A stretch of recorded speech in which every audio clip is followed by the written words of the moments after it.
Bonjour, dans la vidéo d'aujourd'hui, nous allons apprendre à utiliser votre calculatrice, un modèle Casio, que ce soit un Graph 35 ou un modèle supérieur.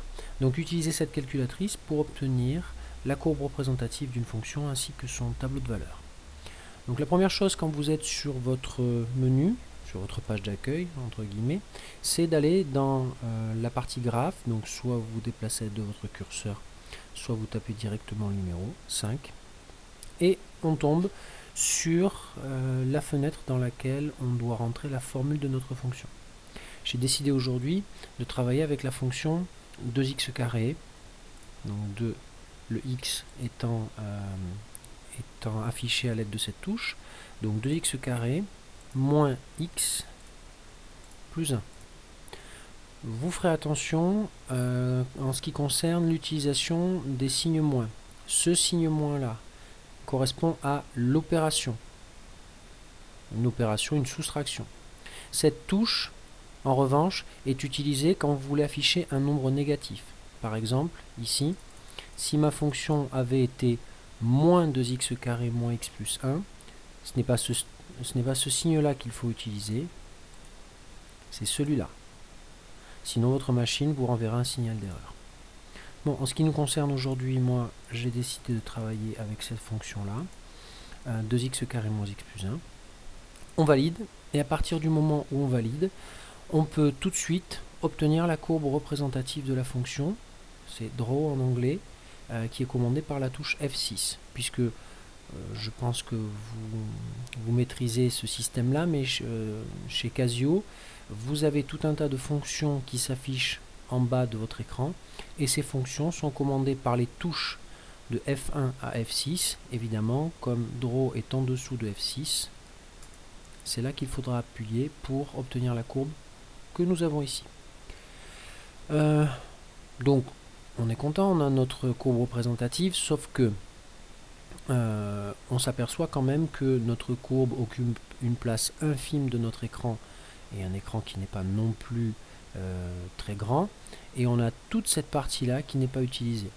Donc pour avoir quand même quelque chose de visuellement plus satisfaisant, on va régler la taille de notre fenêtre, on va essayer de zoomer ou de se déplacer en fonction des parties de la courbe qui nous intéressent.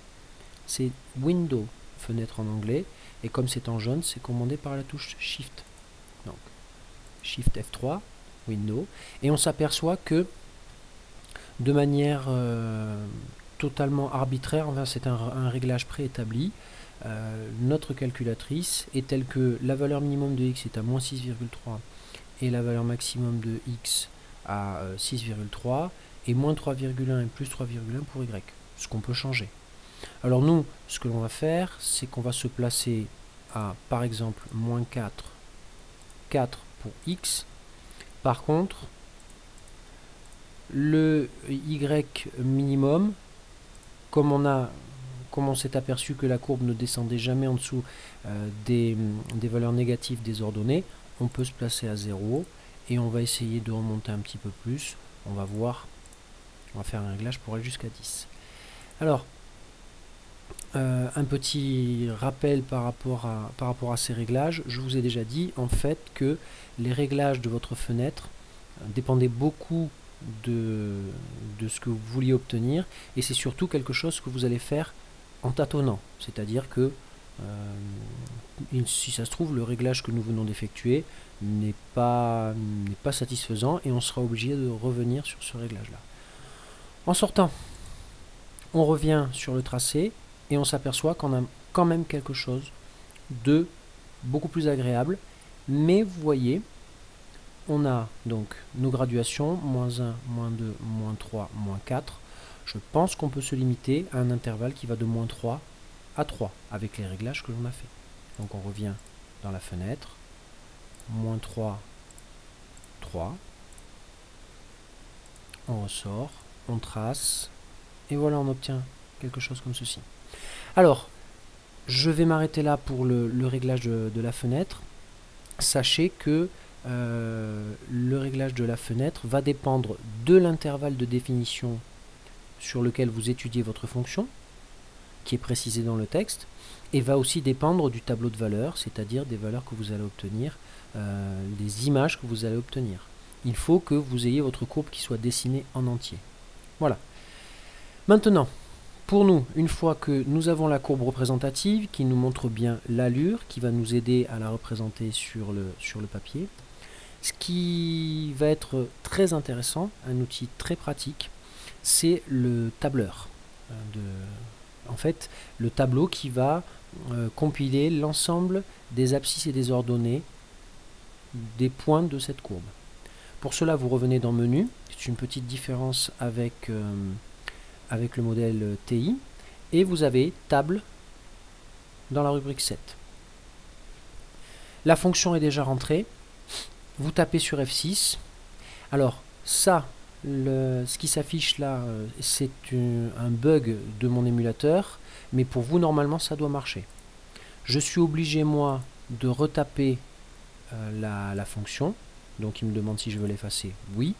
Pour vous, normalement, vous n'avez pas cette obligation-là. Il doit vous donner le tableau de valeur tout de suite. Bon, c'est pas grave. Je vais rentrer ma fonction 2x carré moins x plus 1.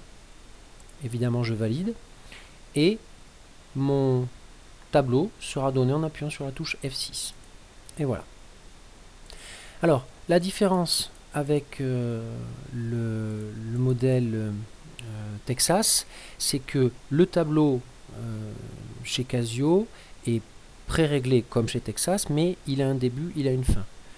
C'est-à-dire que, vous voyez, les valeurs d'antécédents de x commencent à 1 et s'arrêtent à 5. Si nous, par exemple, on travaille sur un intervalle qui va de moins 3 à 3, ben, vous voyez bien que le tableau n'est pas du tout adapté.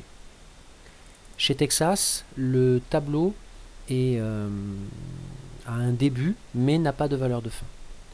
Donc je reviens ici, et il va falloir que je règle les paramètres de mon tableau pour qu'il m'affiche les valeurs qui m'intéressent. C'est la touche F5, Setting.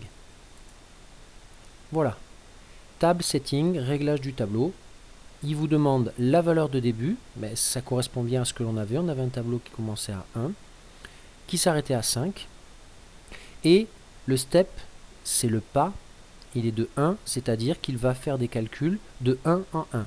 C'est-à-dire que si on reprend notre tableau, regardez, première valeur 1, le pas est de 1, donc 1 plus 1, 2. En fait, il y a un écart de 1 unité entre chacune des valeurs d'antécédents qu'il va utiliser.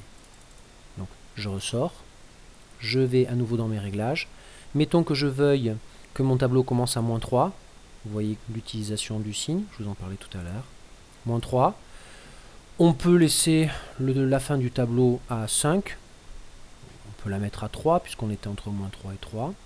Et le réglage, puisqu'on n'a pas forcément besoin de valeur. Enfin, on peut le laisser à 1.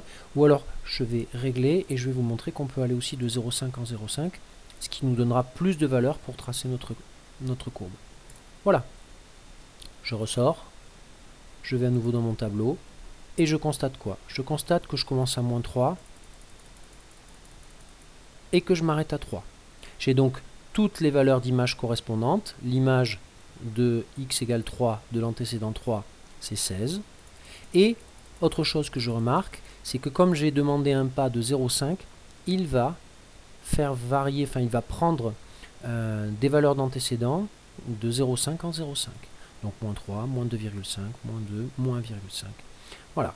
Donc vous avez à la fois votre tableau de valeurs ici, vous avez aussi votre courbe représentative. Alors il va peut-être me dire voilà, c'est ce que je vous disais tout à l'heure, donc il faut que je re-rentre ma fonction.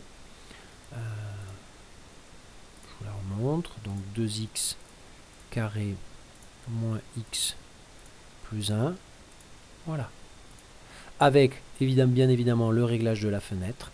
Donc vous avez en fait tous les outils qui vont vous permettre de tracer correctement sur votre feuille la courbe représentative d'une fonction.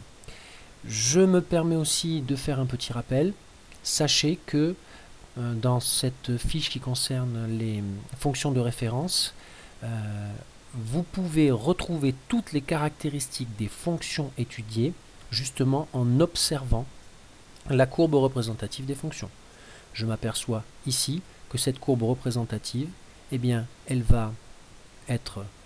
correspond à une fonction qui est décroissante sur cette partie et croissante sur cette partie. Vous voyez, c'est une fonction on peut donner son sens de variation.